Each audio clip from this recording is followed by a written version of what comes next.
they've had a technician or a service company that's come in and said, "Oh, you need to replace that. Oh, you need to replace that." And it's this it's like on repeat lately. And I say lately, but it's over the last 10 years.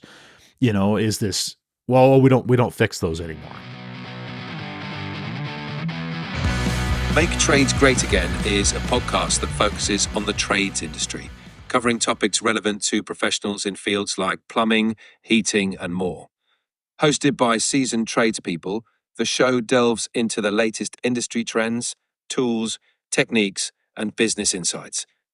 It aims to provide practical advice, share experiences, and inspire those in the trades to excel in their craft and business practices.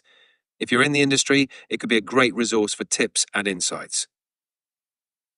Nice. Thank you, ChatGPT. That was pretty cool. Hey, everybody. Welcome to the Make Trades Great Again podcast, the resource for helping the trades be great again. Yeah. How you doing, man? Good times. It's so interesting that this topic comes up more and more and more. I know. Everywhere I go. I mean, we were just seeing, there was just a thing yesterday on House Call Pro about it. Yeah. There's, I don't know. It's just kind of interesting. It's more than interesting. You're underselling it, man. Yeah. A year ago, I think everybody was a lot nervous about, artificial intelligence. I think a year later, people are still a lot nervous about it, right? Yeah. But it's definitely not going away anytime soon. And I think there are just so many people out there way smarter than me that are sharing information on how they're using things like AI. In particular, so you just had AI talking into the microphone. Yeah. And so tell everybody, like, how did that happen? How did you get that to work? Like, what's going on there? So, I mean, like many people, I use ChatGPT. And for the longest time, I've just used the free version, right? Just download the app, use it as you like. I don't know, 2 weeks ago, I guess, I got a notification on there. Hey, move to the, what is the plan even called? ChatGPT Plus. Right, exactly. And so if you upgrade to Plus, you could use it free for whatever, 2 weeks, I think is what it was. And you got a certain amount of time that you could use it in that trial. Yeah. Like it's like you could use it for the month for free, but if you use this service a lot, we're going to cut you off. Yeah. And part of it is I think it's just, I don't know. They're trying to get you to jump. They want to make more money. Yeah, it's totally fine. So the interesting part, this is what they call advanced voice mode. And so it's different than you clicking in the search bar and hitting the little microphone and saying, hey, find me this, or, what can you tell me about this? This is more of a conversation, if you will. Yeah. You go in and set it up. I think there's like 6 or 8 voice options. And I noticed yours is a male. Mine was a female that I chose. Well, and I had a female at one point, and I was I was screwing around with it, and I found the dude with the British accent. I'm like, oh, okay, that's whatever. It doesn't matter, right? Like, I mean, and so certain things, it seems to, I don't know. In any case, it's interesting because it's easy to listen to. It's easy to hear back, and it's a fluent conversation versus you saying, hitting the microphone button and saying, hey, do this, and it replying back with some text, right? That's been AI for everybody for, I don't know, the last couple years, right? Yeah. It's very much so like an assisted Google search. Yeah, exactly. It's way different than what we're used to. Can you remember when you first used Google and how like amazed you were? Like, oh my gosh, all this stuff exists on the internet? What's that? Yeah, and they're like 224 million results in 1.1 seconds. Yeah, or exactly. Something like that. Exactly. Now they don't even do that now, do they? No, the numbers don't go big enough. Yeah, they're like, yeah, whatever. You found some stuff. Good luck. Right. So I too have been paying. I've been paying for a few months. I've been using it for generating things like thumbnails. I've talked about this already in past episodes, but like thumbnails for our YouTube, it's been fun for me. I've been sharing those with you and kind of getting a kick out of some of the results. Admittedly, they're all over the place and a little far out there too. Like you don't always, when it comes to images, you don't always get maybe what you're asking it for, or maybe in your head, there's a disconnect of what you're asking versus what you're thinking. Yeah. And, you know, it is a machine, right? The funny thing I've noticed about like the images, for instance, is it puts text on things like as a default. Right. It wants to put like signage, everywhere. Text, logos. Yes, everywhere. Like everywhere. There's like so much text and it's all blurry or misspelled or letters are backwards. Like literally there's so many things that are wrong with that aspect of it. And I try to filter that stuff out in, okay, regenerate that image, no text. Regenerate that image without that red logo, blah, blah, blah. And they're like, we don't see anything. You know, I'm like, okay, whatever. It's not going to do what I want it to. But anyway, the point is I started paying for it too a few months ago because I felt there was value in what I was getting out of it. Yeah. So much so that like I'm doing things more than just images. So the other day, well, first of all, you told me about the voicing. I didn't even know it existed. Right. And I've started to use it a little bit. And what fascinated me was listening to you, somebody I know so well, get like super jazzed up, excited about this because you're like, I'm driving around town in between calls, having a conversation with ChatGPT. And I'm like, oh boy, what did any break? And then you're like, no, you just have to try it. And so I did. And Heather and I were sitting in the office and I'm like, hey, check this out. I'm going to try this for the first time. Andy was telling me about it. And she's kind of smiling like, you guys are crazy. And I did it. And I'm talking to it just like you said, where I'm listening to maybe it answer my first question, but then I interrupt it. Yeah. And I'm like, oh, wait a minute. Can you tell me more about that? And it like just seamless spins on a dime. Yeah. It just immediately just goes into like you and I are talking right now. Does that make sense? Yeah. I was playing around with this, you know, the thing that it just came up with, right? I have never asked anything about the podcast until this morning. So it doesn't have like any history. I've never asked Google or any function of AI to my knowledge. I've never asked it to explain what the podcast is, right? Yeah. So it came up with that on its own. I did ask one of the questions we were having a conversation about what is the best flavor of coffee to have in the morning. While we were I was waiting for you to log in. I was making coffee, and I'm like, let's see what ChatGPT says. And you know, having a conversation about coffee, and it was this in-depth thing about it. And the more time you interact with this conversation, the deeper the conversation is, right? Like it's going off in the weeds, and it's going to follow. You know, it's like this big spotlight, and we're going to just dive down into what it is that you wanted the information about. It's crazy.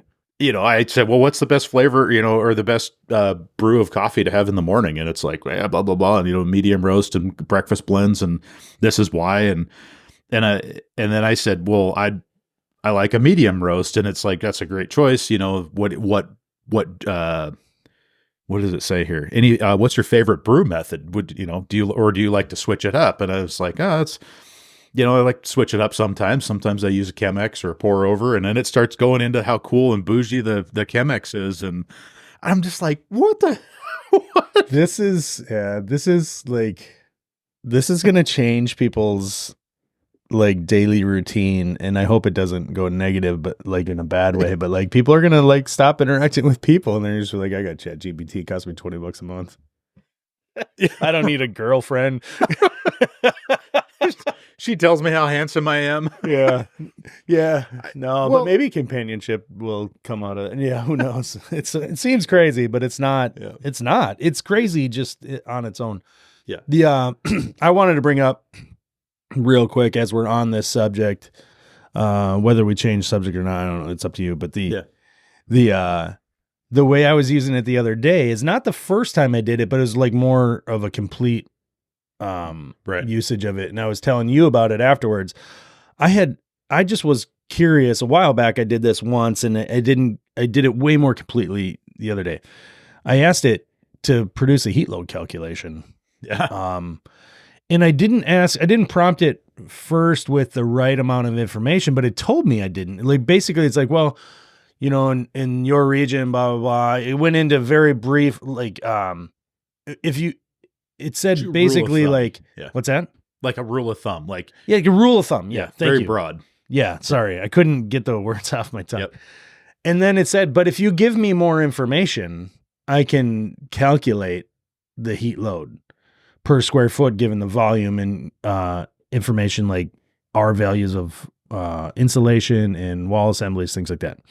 So what I did is I went into the notes on my computer real quick and I typed in the information off the blueprint, Right. dimensions, I did it just like you and I probably would do a heat load, where I just added up all the exterior walls Yep. footage and, you know, gave them the dimensions like in total instead of every individual wall. I didn't go room by room. I did the 2 zones that are this radiant system is going to be is its living space, all one zone. Yeah.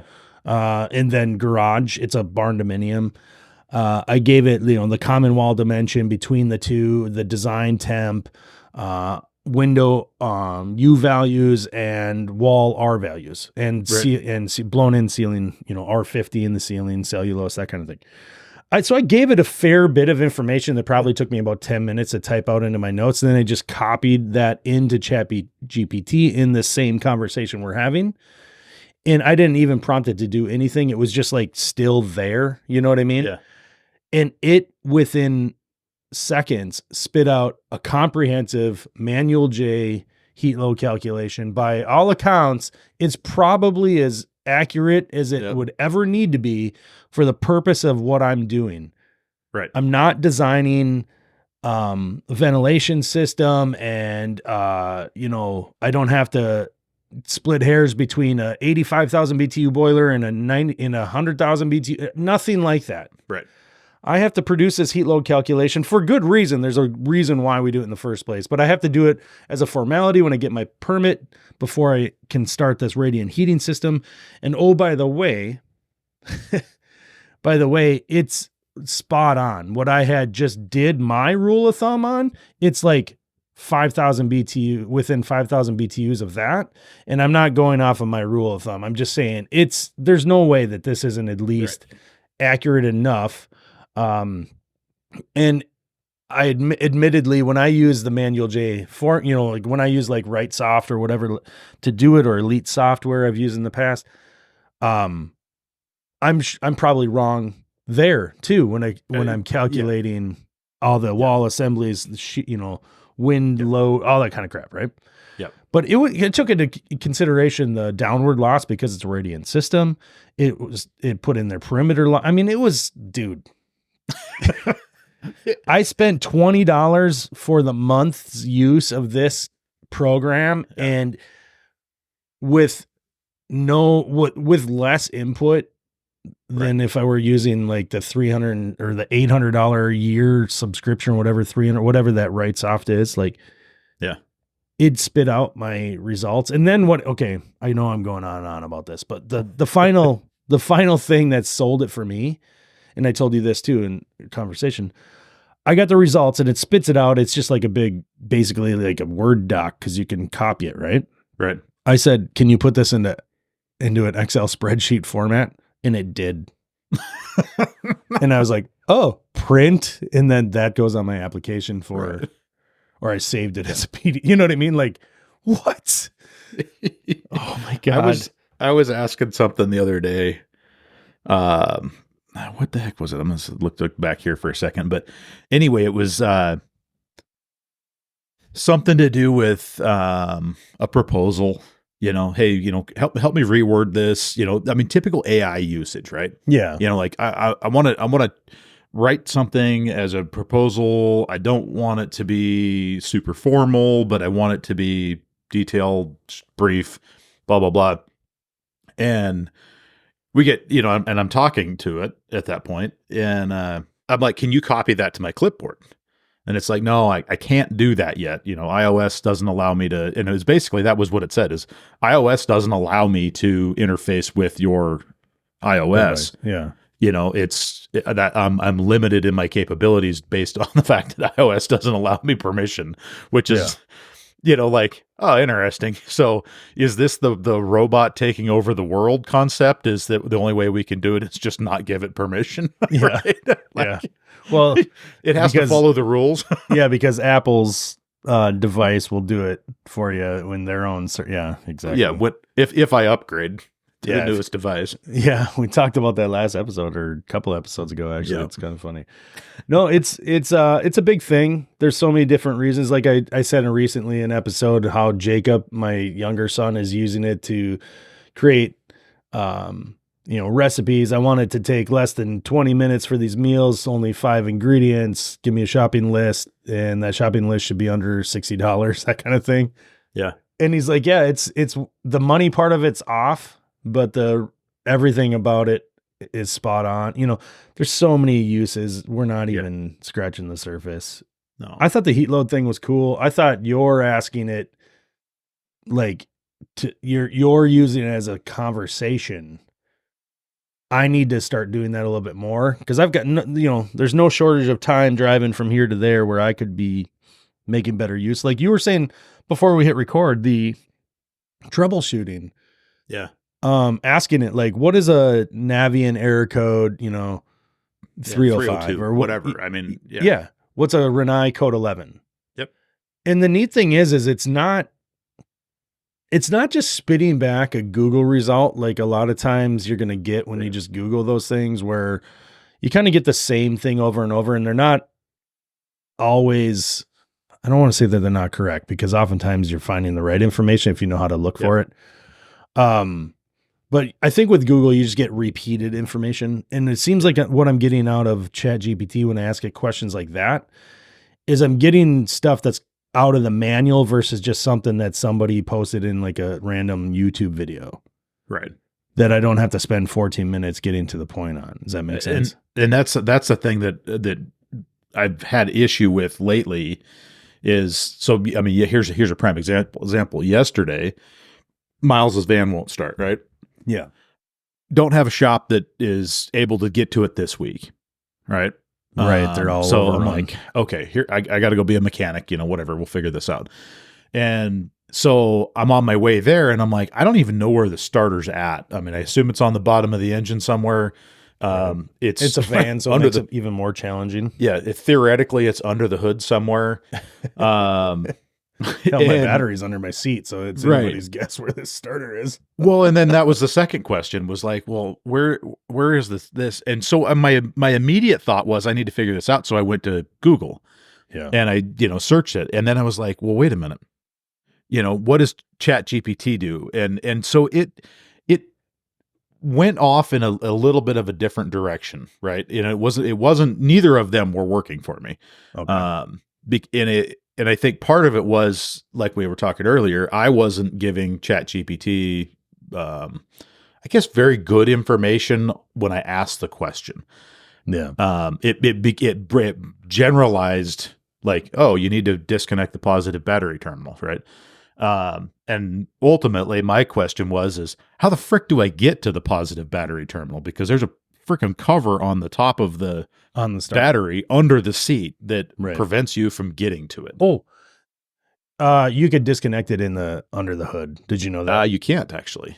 That's where you do the jump, and that's where the two meet up. You would think that that's actually the case. However, underneath of the seat, it goes through what's called the mega fuse.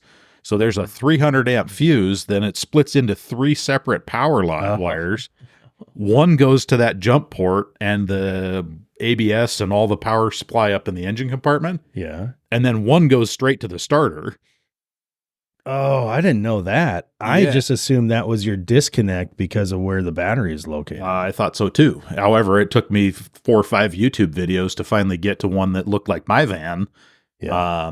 There's tons and tons of information out there. If anybody's listening for transit information, there's a boatload of videos on YouTube from like 2007 through 2018 or 19, probably whatever. In 19, they changed a whole bunch of electronics. And so yours, I should say this, I should preface this with and say yours may actually have a disconnect under the hood the all of them that I have, it's underneath the seat. I don't know. But yeah, I would don't have either. to check further into that. I'm making an assumption based off I know that positive terminal there is there for jumping to jumpstart it. Yeah. Yeah. But literally you got to take the 4 bolts off of the seat, pick the seat up, flip it over into the passenger seat, and then like take this bracket off, and then the plastic cover that covers the battery up. And then underneath of that is another plastic cover that covers the positive and the negative terminals. It's so ridiculous that battery being under the seat, because it is not a quick thing to pull that seat off there, by the way. No, I didn't think it was. no, I didn't personally. I don't know. I had a couple people that were, a buddy of mine's a Ford mechanic, and he's like, well, all you gotta do is slide the seat forward and you can get to it. And I was like, No, I couldn't figure can't. out how to get to it. I can't get to it by So, sliding the seat forward. I'm clearly not as efficient as the Ford mechanic, who probably does this, yeah, 25 absolutely. times a week. Yeah, exactly. But- just like I can service a boiler probably in half the time that, you know what I mean? That Like, he could, yeah. yeah. So Yeah, exactly. anyway, No, it's interesting. It was interesting to find out how flawed search is in Google, and then when you move over into YouTube and search for something, it is so like mishmashy, random. Like, here, check out this thing about spaghetti. Right. I didn't ask about spaghetti. Like, Right.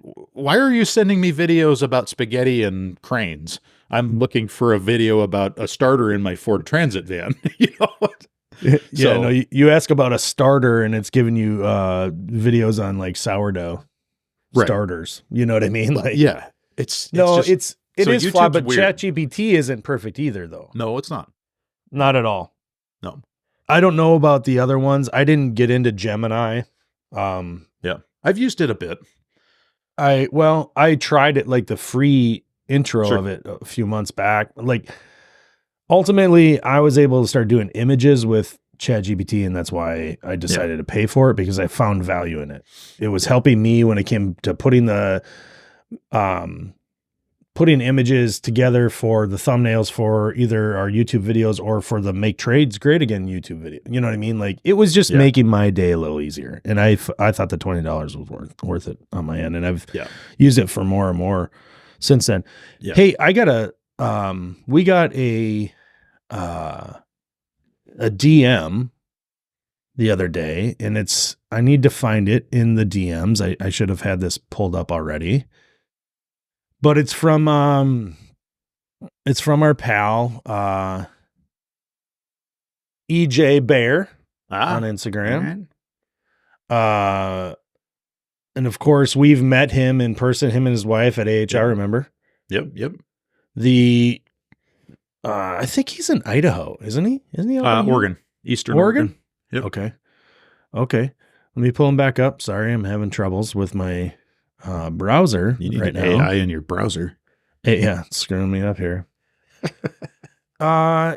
He had a neat question, and I know this may be coupled on with the GPT. I hope it doesn't get lost, but I want to bring it up, and maybe we can talk about it again in another episode.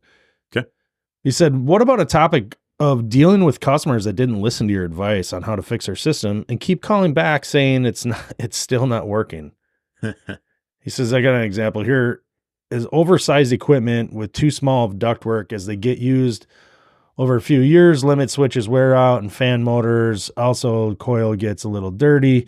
Systems freeze up more regular. Basically, like this, all the symptoms of those wrong elements that weren't fixed are what's causing further failures. And he's trying to warn his customers of it, but they're less likely to take that on, take his advice. Yeah.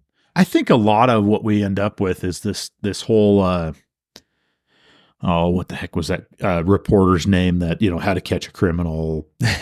Exactly. Where they staged. I don't know. I'm not gonna say that they staged it, because I think they're legitimately found people that were doing poor installs and poor business practice.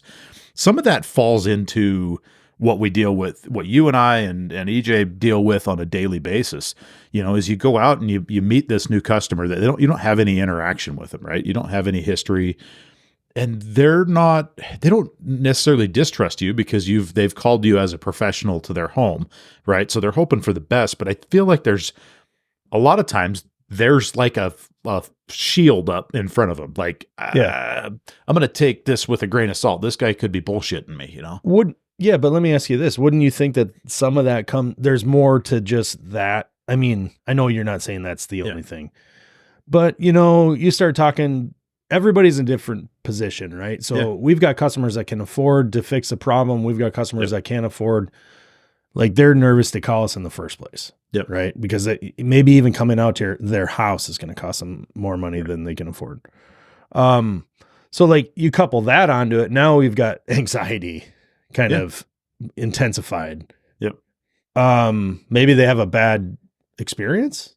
Yeah. Like, is that like not every contractor is bad, but also not everybody gets it right the first time. Like maybe a whole bunch of money is sunk into a problem that doesn't go away. So then now their distrust is built up, Right.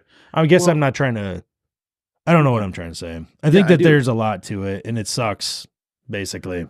I think most customers have experienced at some point or another in some avenue of service, right? Whether it's a home appliance or a TV or whatever, that they've had a technician or a service company that's come in and said, "Oh, you need to replace that. Oh, you need to replace that." And it's this it's like on repeat lately, and I say lately, but it's over the last 10 years, is this, well, we don't fix those anymore. My Milwaukee tools, right? You take it down to the local tool store, the tool repair shop, I got a company here in town that is phenomenal. They can fix anything. And I could take just about any of my tools down there. They're an authorized Milwaukee repair center, right? Yeah. And I can go in there and Brad will go, "Hey, no, I'm not going to fix that." Really? "What do you mean you're not going to fix it?" He's like, he goes, "It's a $79 tool. My shop rate's $90." Yeah. Yeah. Just go back. He goes, "Milwaukee isn't going to pay me for warranty on it." No. Right? They're going to pay me $32 or something like that because it's a percentage of the value of the tool. Okay. And he goes, "So it's not even worth doing." He goes, "If you want to send it into Milwaukee for warranty," he goes, "then they can take care of it. But I can't warranty that. I can't even fix it or repair it because you might as well go buy a new one." I think EJ's up against a problem we see often and warn our customers. We all deal with this same scenario, right? He went into detail about like specific things. Sure. We can all point to that. And the problem, like I see a lot is not specific details of how things are installed wrong. I could go into those. I don't need to. Yeah. The reality is oftentimes you're standing in front of a heating system, cooling system, ducted, hydronic. I don't care what it is. Yeah. And they've had that system. You're there for a reason. Something's not working right, or it's broken. And you do want to tell them like, "Look, this is all wrong. It was never right from the start." But that's such a stupid, as the words come out of your mouth, you feel almost dumb because what you're telling this person is that in fact, yes, factually, you're probably right. It was wrong from the start, but it has worked at least a little bit for the last dozen years or 15 years or 5 years, and now is the problem. I hate saying that because I start to feel just dumb. Just like greasy. I know that it sounds stupid, but what I'm saying is true. So like, I feel like I still have to say it. I say it differently now than I probably used to. I used to kind of just say like, "Oh, this is never right, blah, blah, blah. And here's why." Now I'm like, look, things could have been done differently.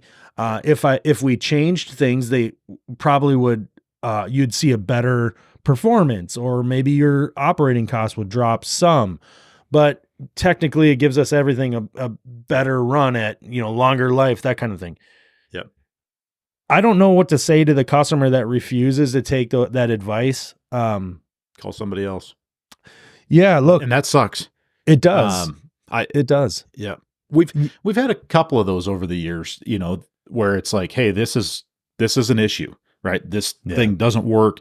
We're repetitively here for this same reason over and over and over again." Yep. I'm not telling you that you should replace this just because it's not working. That's not, it sounds like a cop out.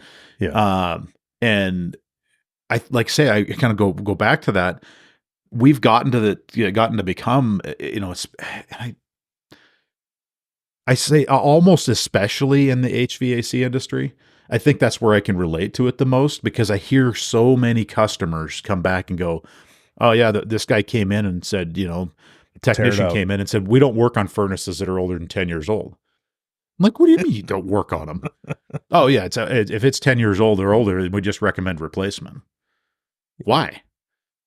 Right. Like, because, okay, I get it. Okay, that's a stupid question for me to ask why. I know why.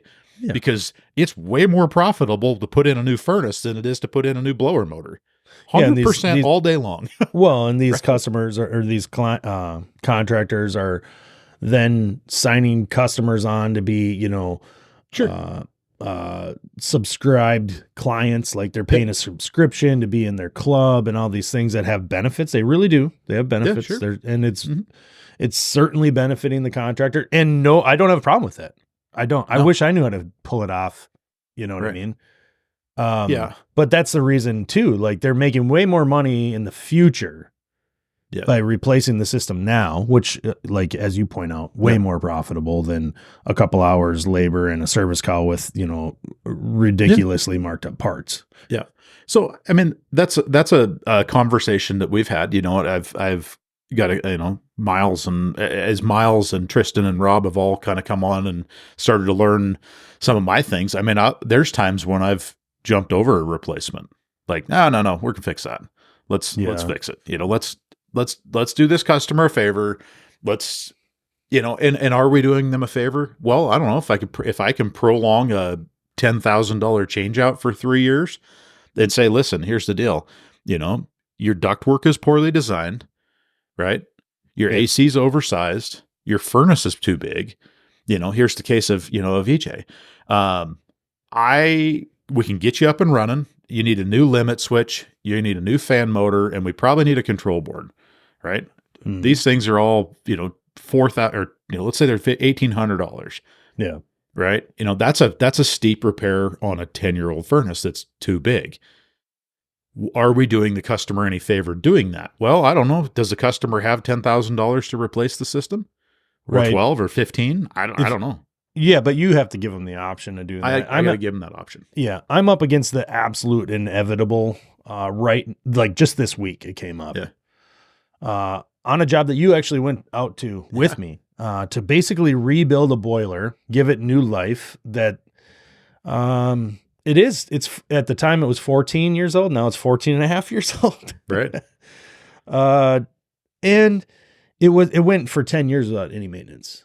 And this caused problems. The problems were fixed, under the advisement that look, I'm not guaranteeing that this, from now on is going to be a new boiler. It just, I'm fixing the problems that were present. They will no longer exist.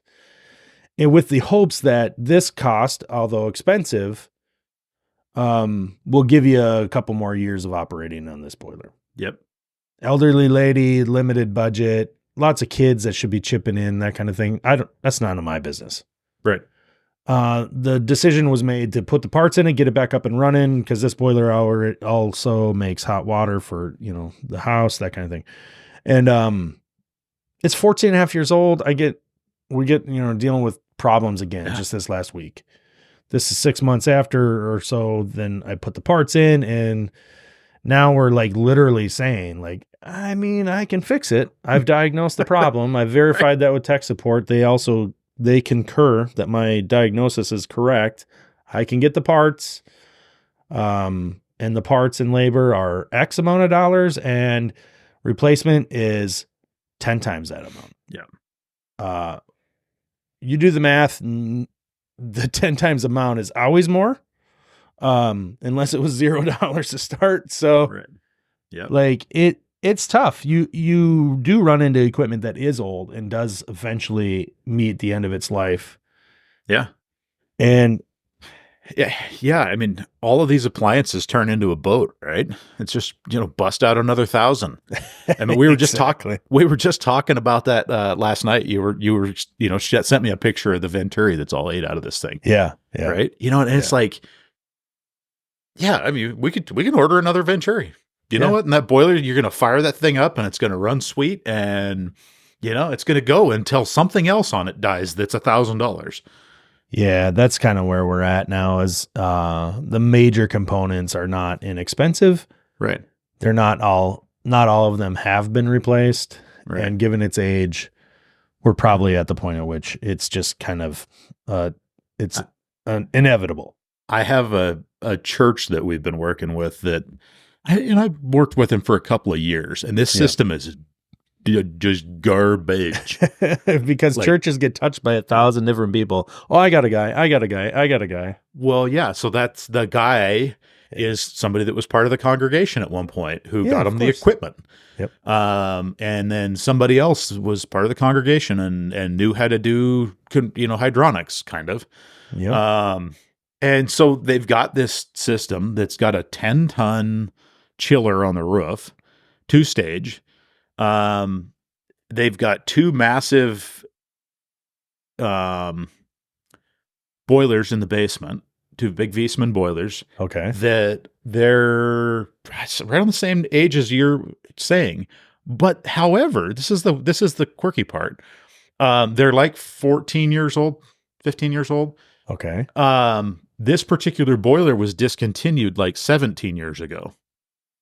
Yeah, we saw stuff coming to the U.S. that was already out of kind of circulation, and they just So I've got these 2 WB 2Bs hanging on the wall that they don't make parts for. Oh, they don't have parts. Certain parts don't exist. Like the controls, they don't have them. Yeah. Control issues, and because they didn't make that control, somebody else did. Right. Yeah. Well, so the installing contractor fancied himself a controls guy, so they put a Techmar on the wall. And they said, well, we can control this all by 0 to 10. Well, that's true, but Viessmann doesn't recognize 0 to 10 like Techmar thinks 0 to 10 exists. Oh. And so they don't modulate, they don't scale correctly, they don't work properly. There's a mixing valve on the system, but it only talks to one boiler because that's how Viessmann works. So the other boiler runs and makes hot water sometimes.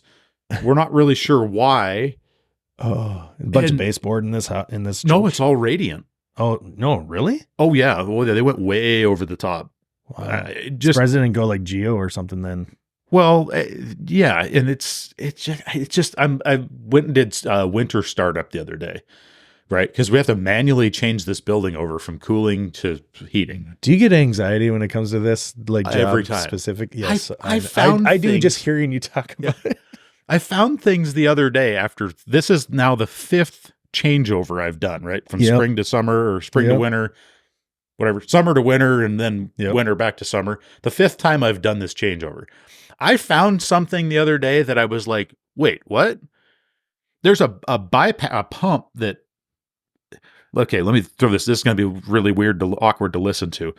We've got a boiler supply and return header that go to a buffer tank, right? Okay. Prior to the buffer tank, there's 2 T's, one on the supply, one on the return. Like a bypass? Yeah, that goes to a brazed plate heat exchanger that goes to the chiller on the roof. Okay, so you have basically they're using it for cooling too. Yeah, so basically you would alternate between the chiller or the boiler. Well, if you shut the chiller off, the pump going through the brazed plate doesn't shut off. So now you have this big pump that's cranking water up between the supply and return that's in between the boiler and the buffer tank. That doesn't even make sense. No. So the boiler, and the way I caught it is I'm sitting there watching it and I'm like, why is the return hot? I don't this doesn't make any sense. Like, I mean, the buffer supply's tank's hot, the return's hot. Yeah. But my buffer tank is still cold. Yeah, exactly. Well, it's because it doesn't circulate through the buffer tank if this pump is on. There's no disconnect for the pump. It's all of the pumps in the room are on one breaker. Yeah, this is why and I'm like, shouldn't make stuff up. God, how long has this been going on? Since day one. 15 years. Yeah, exactly.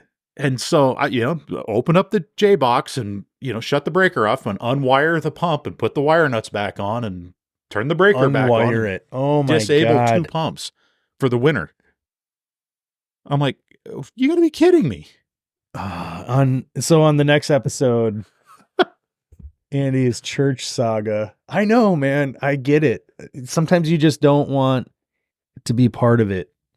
Yeah. For a lot of reasons. And for me, it always comes down to what was done. But like I have to go look at a system today that is a new owner of an existing, so I serviced this boiler with the previous owner. I did not install it. It's an older system. It's actually the one you're WB2. Anyway, this boiler does need to be replaced. Yeah. And I'm at a spot where I've kind of been thinking about this for a couple of days because I know it's scheduled and I'm going to do the annual service on it. And I'm having anxiety thinking about how I tell this new owner, you need a new boiler in this place you just bought. I told the last person that 2 years in a row, and it's been getting parts and whatnot. Mm-hmm. It's going to continue to have the same problems. But I know I can't get it out of my head that I'm going to look like the guy that just is opportunistic. But it's, I guess I just have to word it right. What's that? Bottom feeder, right?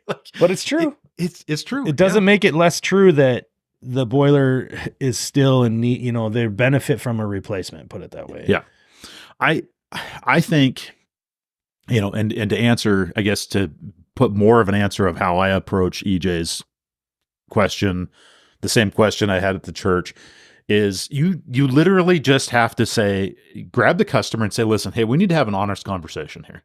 Yeah. Here's where I'm at. This is my brain on the inside, right? Yeah. Like you have this system. And I hate saying, here's all the problems. Yeah. Vomit this, load of problems onto the customer. Cause that's the very last thing that they want to hear. Right. And sometimes you have to tell them like, here's the challenges that I'm up against. These are the issues we have. And this is how they impact you and your comfort and your performance and your utility bills. Yeah. And if you can break that down to the customer and say, hey, listen, here's the issues with what we have. We can fix this, right? We could go in, we could throw X amount of dollars to repair what you have. You're still going to have this hippopotamus of a system, that's not shiny and doesn't work great and whatever. I don't mean to throw any shade on the hippopotamus, but anyway, and then at that same time you can say we can resolve these issues by doing this, right? A new piece of equipment would solve your problems in this. And sometimes you need to write that out, but sometimes you really just have to have a face-to-face conversation with the customer. Yeah. I try to do it always that way. Yep. Yeah. Exactly. This is what it is. Here's the reality of it. Right. And this costs this much and this costs this much. And the ball's in your court. My opinion, go this way, and these are the reasons why. Yeah. It's tough. I'm going to see how today's job goes. We're going to hit stop on the record because we're over. And Andy, the AI Avenger, I see your name tag. Eric's not an electrician. Not an electrician is my name today. Yeah. If you're not watching over on YouTube and you want to, just remember that these episodes go in video form over on YouTube and audio too, by the way. I don't know how that works. But it does. And of course, thank you for hitting us up in the DMs, whether it's over on Instagram or you send us a text message in the podcast app you're listening to now. That's free. If you send us a DM, just hit it up with MTGA. That's how I found EJ's message so quickly. It just made things a lot easier. And then I know why you're sending us a message. Not that I don't want to hear from you otherwise, because I totally do. And so does Andy. And of course, our information is down below in the show description on how to get a hold of us. So there you go. Dude, anything to add? No, I don't think so. All right. Got it. I'm having fun. ChatGPT how to get a hold of us. I was going to say, I'm having fun using ChatGPT. I'm going to probably use it again today. I have no doubt. That's right. All right, dude. Have a good one. Later.